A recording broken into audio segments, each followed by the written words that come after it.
I just wanted to show everybody the barrier I made for the old man's tax office at home. It's very simple. It was actually rather cheap. I got 4 5-foot PVC pipes, 2 T connectors, 2 elbows. I connected, let's see if I can show this. This is a 5-foot PVC pipe, and I cut it. Oh, I didn't cut it, actually. It was already pre-cut. I put 2 T's here. One of the connectors, ouch, I'm so sorry. Like I said, I'm new at this. This is a horrible video. That is one side. And I took the other 5-foot PVC pipe, which was, like I said, previously cut. I bought it at Lowe's. And I connected it on this side with the other T.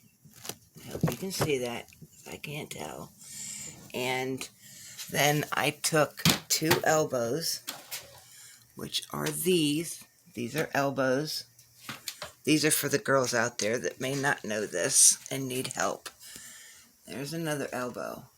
This is another 5-foot connector. You can cut it shorter if you need to, but his desk is made like different, so I had to make it so it was wide enough. Then I took the 4th one and I cut it so I had a way to keep it from falling over, and that was to cut it into 4 equal pieces so I could connect, put 2 here, that's where the T comes in, and then the same on the other side, exactly the same. I found that it was just a little bit too short for his desk, and it made this come completely to the bottom where he couldn't slide the papers underneath.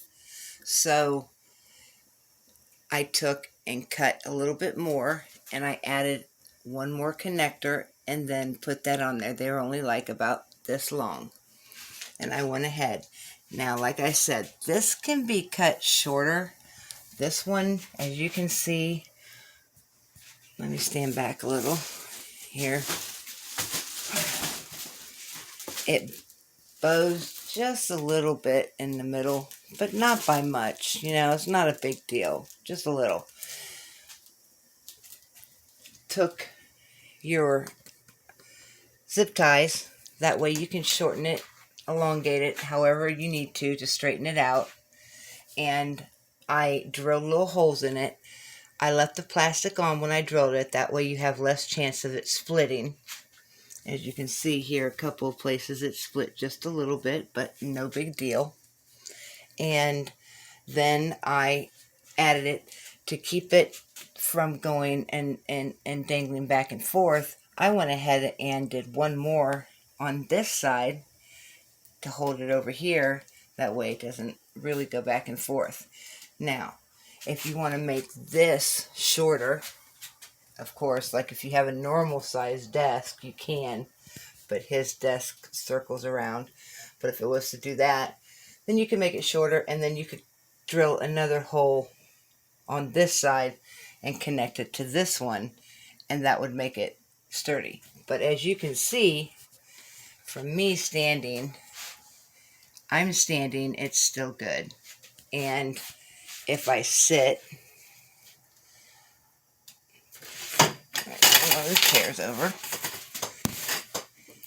we are also safe on both sides. It is long enough. Then he can slide what papers need to be slid underneath for them to sign. You want to get your own box of pens so they can each have their own pen. I wouldn't advise leaving the box of pens there, I would go ahead in between clients and, wearing gloves, I would take out a pen and I would have it sitting there for them to take and sign their piece of paper, sign whatever, fill out whatever they need to fill out, and then have them take that pen with them, or they can throw it away on their way out the door, their choice. That way, nobody is touching what somebody else has touched, and it's completely clean and sanitized. Now, if you have chairs, such as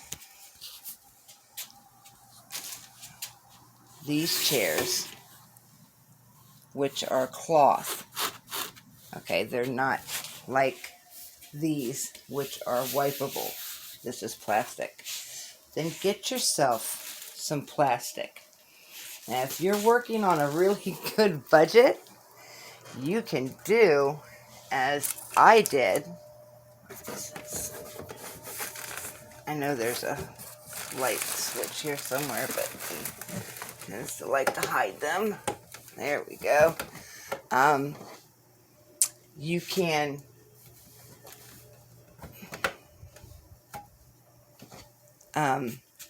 take the paper from the PVC pipe, or not the PVC pipe, but the plexiglass, because it's still kind of sticky. Take it, cover your chair with it,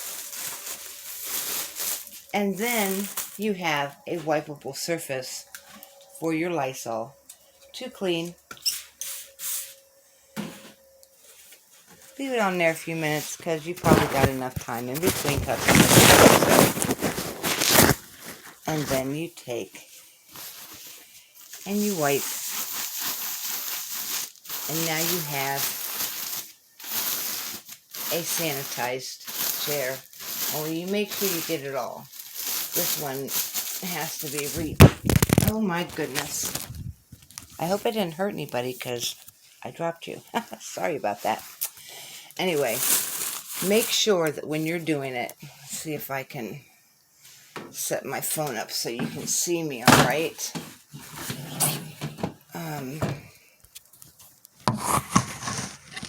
if I can do this. I don't know if this is going to work, but we're going to give her a shot.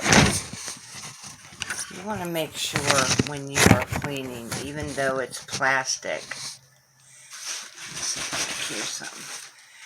You want to make sure all the wrinkles are out. So when you're doing it,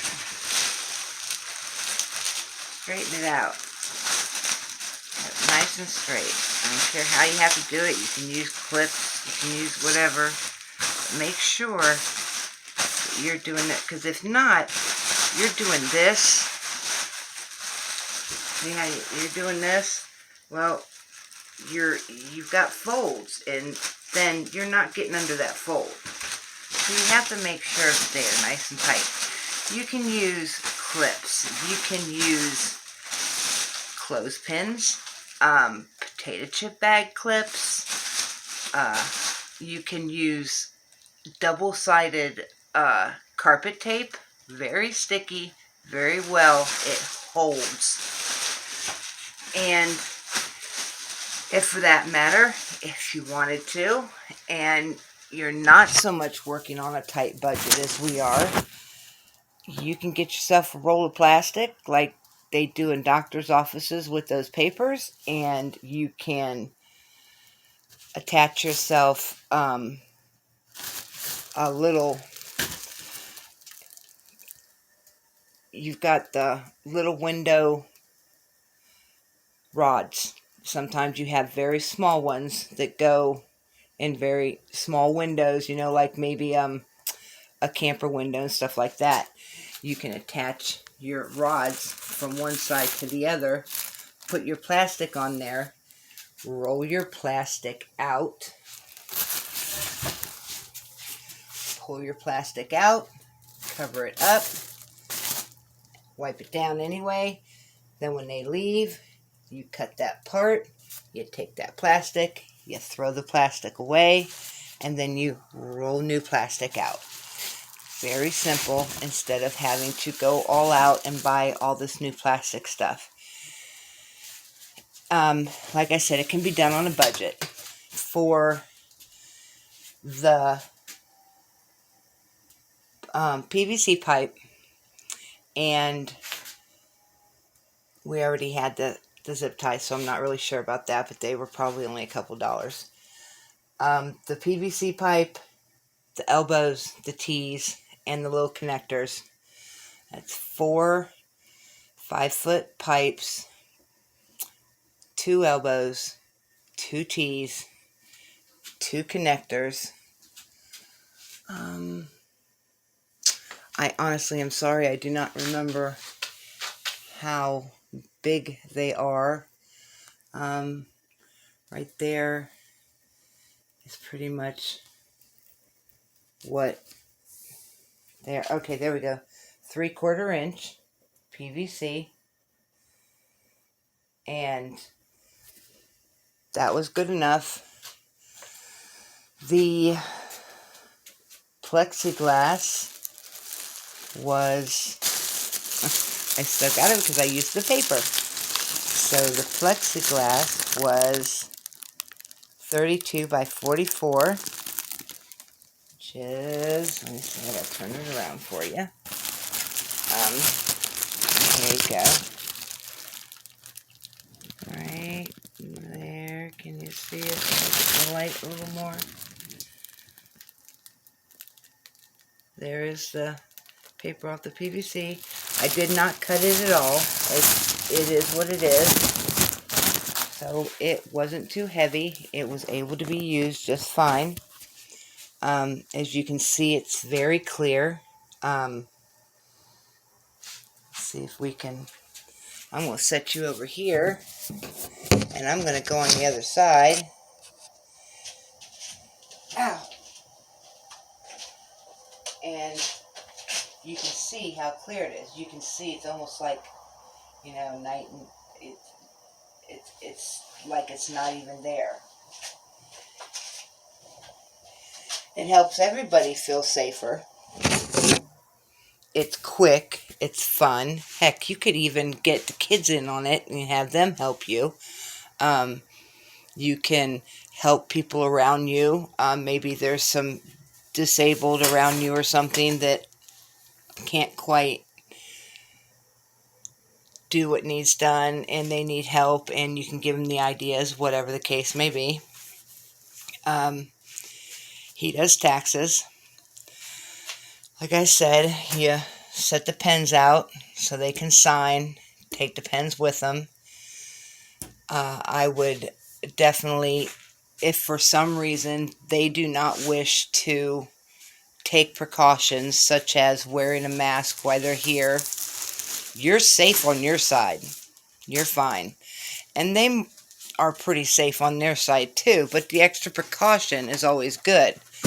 I would have some kind of papers drawn up and get a witness to sign it, to see it's signed, that they have been asked to wear their mask or their protective gear, and they chose not to, and that, you know, they're signing off on any liability towards you. I know it's extra and it's probably overkill, but in this day and age, the way everything is and the way everybody freaks out, if something should happen to that person personally, say they get sick, not from you, but they get sick, and there's no fingers to point to, there's nobody to blame from the family, and that person should die or get very, very sick, the family may try to come back and sue you. It wouldn't be that person, but the family would. Well, there you got yourself covered because everything has been signed, and you can show that you did your part in keeping everything clean in between customers. I would, the door handle, either leave it open, or I would cover it with plastic also. That way you can always keep it clean. You can take it off and cover it with new plastic for every person. I'm telling you, the way this world is, everybody wants to sue somebody. Everybody wants to have somebody to blame. Now, you got people grieving, and it's kind of somewhat understandable, but it's wrong. But that's just human nature anymore. It is the century of how can we sue, who can we sue, and how much can we get by it. As somebody I watch on YouTube that has been keeping us up to date with everything that is going on, they call it, I believe, sorry about the nighttime, it is dark out here, they call it the donut guy, because they are sitting around waiting for money to fall into their lap and not have to do anything to get that money. So you kind of want to cover all your bases just for yourself. Cover your bases. If you don't need it, you don't need it. And you don't lose nothing. It's not that hard. But if you do end up needing it and you didn't do it, then you could be out a lot. And your family could be out a lot. And, that's just how it's going to end up being. So, very cheap. I got everything for, I believe, around, the plexiglass was $32. All the PVC, the connectors, and that was about, I think, maybe $50. Don't guarantee it. Don't quote me on it because I don't have the receipt in front of me. But I know it was really cheap comparably to ending up in the hospital because you could possibly have COVID. I'm not going to name any names, but there was a company out there where people drove for a living, and most of the drivers for that company ended up positive with COVID, and not really sure what ended up happening, but as far as I know, I haven't seen any results in it being announced that those drivers had COVID, and these drivers are around other people and in and out of other people's cars. I'm not even saying that it's around here. I'm just saying that it happens, and it has happened. So you got to cover your own butt because nobody's going to cover your butt. I have lung cancer, and I don't even have to wear a mask because I can't breathe in them, and it's very uncomfortable, and it's really hard. I mean, I can sneeze and break a rib. So imagine broken ribs, having to wear a mask, and it hurts, and it's hard, and it's just the most unbearable thing. But to me, what is more unbearable is the fact that you get COVID, you could very possibly suffocate and die. And I'm not into suffocating and dying. I'm not ready to go yet. And because there's so many people out there that think that this whole thing is ridiculous and trumped up and blown out of proportion, and that they don't need to wear a mask and everything's going to be just fine, because of all them people, I feel no matter what, I have to wear that mask because I'm not sure who out there that should be wearing a mask is not wearing a mask. And these people that are asymptomatic, that means they don't have no symptoms, but yet they're carrying COVID. My ex-husband was one of them. He found out he was COVID positive, and he had no symptoms. And you can just imagine how it was for him to stay inside and away from everything and everybody and go through the correct channels with the health department and all of that until he was okayed by the health department to be able to go back out in public. And with me being in the same area, being very high risk with stage 4 lung cancer that's metastasized to my bones, and I'm on hospice, that he was very nervous and very scared that there was that possibility that he could have gave COVID to me and not even knew it. But I am overprotective, and even when we were in the same vehicle together, we both wore masks. So yes, we were one of those who was out there in a car still wearing our masks. But that's because his job didn't know who he was in contact with, and he was not going to take the chance of bringing the germ home and not even know it. So it's a hassle, but it's a hassle that you can, and the key word is live with, whereas not doing it is the easy way of getting it possibly and not living with it, because your butt will be dead. And you need to think about the people you're leaving behind, or the people that you're taking from other people because you were asymptomatic and didn't even know you had it. And so as far as you were concerned, you were just fine, because it's hard to drink a beer and play pool and go to darts and all of this when you have a mask on. Well, figure something out. Wear a mask anyways.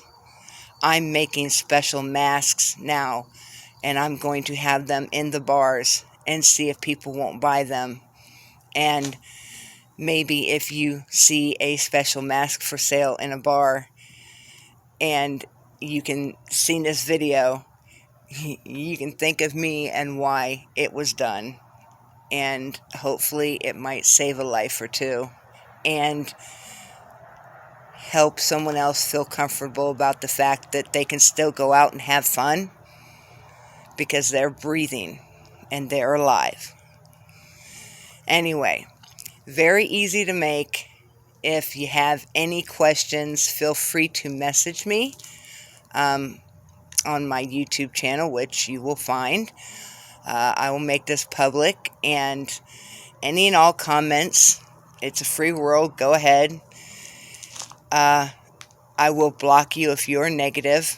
If you want to be politely disagreeable, that is fine. I won't even block you from that. But if you're going to be cruel, negative, and just downright mean, no, you'll be blocked, because there's just no sense in that. I'm trying to help somebody. I'm not judging. So I hope everybody stays safe. I hope this is over soon, and I hope we can get back to normal. And if this was called the Black Plague 2 instead of COVID or Corona named after a beer, people might have taken it a little more serious, a little more quickly, and maybe we wouldn't be in a situation we're in now, instead of everybody complaining about how we're still here because nobody wants to listen. Everybody wants to say that it was a fluke or it's okay and it's done, and when they do catch it, nobody wants to admit it. It's like they got herpes or lice or something. No one ever wants to admit they got the COVID. Come on, I mean, it can be helped, but it can't be stopped, and people can still get it even when they do everything right. So, good luck, everybody. Stay safe, have fun, try to enjoy yourself. Let's at least do enough that we can enjoy our summer this year. Don't try to overdo it. You'll break your own immune system from being able to fight it off if you don't, let yourself learn how to fight. I think that's kind of why things go around as much as they do now, because this world has gotten quite soft in how they take care of things and do things. I mean, even in the military, you got parents calling saying, you're treating my son wrong, you're doing this, you're doing that. Well, what's going to happen when the enemy gets a hold of him? Are you going to call them too? You can't play dodgeball in school because some child might get hurt. Lord have mercy, give me a break. Red Rover, dodgeball, so much fun. And I was one of the ones that never got picked. I got picked on a lot, but I never got picked. And I don't care. I still liked dodgeball. And I think every kid, you can't learn and you can't be good at something unless you fail at it. Because that's how you learn. You learn by failure. And then you learn from your mistakes and you fix them. So, getting off point here, but that's kind of what I do. Anyway, if you want to learn the exact way of doing things, I can answer as many questions as I can. I will try to answer. And, just give it a shot. Put your own spin on it. Add something new. Take something away. Just have fun with it. Do things yourself. You stand back. You look at it. You see, hey, I did that. And I just Googled it on a couple of YouTube channels, seen a few different ways of doing it, and pretty much did it my own way, and I was not paying what they wanted to pay for all this to already be done. I think some of them out there where they have cardboard separating each student's desks and stuff, I think that's a little too far. I do believe that your students should be able to see each other. The socialization needs to be there, and at least, visualization if you can't, go up and be one-on-one, because as human beings, we need companions. We need companionship, or we're going to be a big world of people that are afraid to leave their homes. So thank you to all the truck drivers out there, which I do not hear near enough about, for helping everybody keep their jobs through this pandemic, keeping the medical supplies coming, keeping the food coming, keeping the gas coming, keeping tires, oxygen, you name it. It's the truck drivers, the backbone right there, keeping us going. So, and for the others that are out there, keeping us stocked up. And, just, stay safe. Try to do what you can. It is the Black Plague in my book and in my mind. And that's how I will always treat it until we can get a handle on it. So, stay safe, be cool, and God bless everyone. Peace.